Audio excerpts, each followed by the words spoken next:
खबर है भाई साहब उत्तर प्रदेश के गोरखपुर से, जहां पर भाई साहब दोस्तों ने अपने दोस्त को ही घात से भाई साहब पीट कर जान से मार डाला। मामला भाई साहब जंगहा थाना क्षेत्र के पुछियाओं टोला का है, जहां पर भाई साहब 11 बजे रात को कुछ दोस्त आते हैं धीरज निषाद के घर, और धीरज निषाद को भाई साहब घर से लेकर जाते हैं, जिसका नाम भाई साहब धीरज निषाद उर्फ विधायक भी बताया जा रहा है। लगभग भाई साहब 2 घंटे बाद परिजनों को एक सूचना आती है कि आपके बेटे धीरज निषाद उर्फ विधायक को कुछ लोग जो है कि विवाद करके बहुत ज़्यादा मार पीट रहे हैं। उसके बाद भाई साहब परिजन जो है कि आनंद फानन में मौके पे पहुंचते हैं। मौके पे भाई साहब पहुंचने के बाद उनको ये मिलता है कि उनके बेटे धीरज को वो सब मार के भाई साहब पूरा लहूलुहान कर दिए थे। उसके बाद भाई साहब तुरंत आनंद फानन में धीरज कुमार को हॉस्पिटल ले जाया जाता है गोरखपुर, जहां पर भाई साहब डॉक्टरों ने उसको मृत घोषित कर देता है।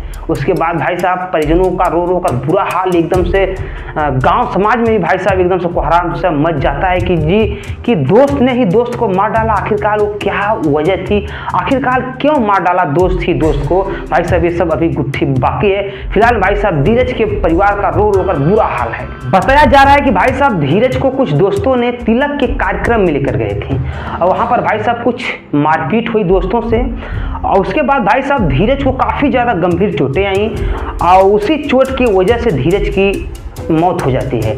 उसके बाद भाई साहब परिजनों को भाई साहब पूरा आरोप है कि जिन लोग बुलाकर धीरज को रात में ले गए थे उन्हीं लोगों के साथ मारपीट हुई है और वही लोग मेरे बेटे का मौत का जिम्मेदार हैं। फिलहाल भाई साहब घटना सुनते ही पुलिस प्रशासन मौके पर पहुंचती है और जो उनके दोस्त हैं उनकी तलाश जारी कर देती है।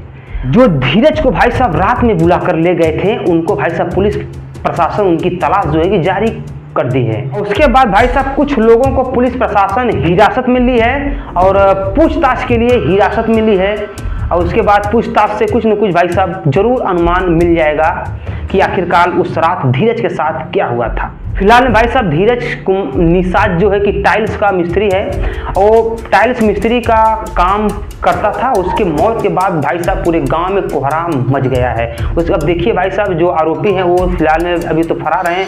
अब प्रशासन देखिए कितना जल्द उन लोगों को गिरफ्तार करती है और गिरफ्तार करने के बाद जो मौत का जो गुत्थी है वो कितना जल्द सुलझाती है। फिलहाल भाई साहब इतना ही, मिलते हैं अगले वीडियो में, तब तक के लिए नमस्कार, बाय, प्रणाम, दुआ सलाम, हर हर महादेव, जय श्री राम।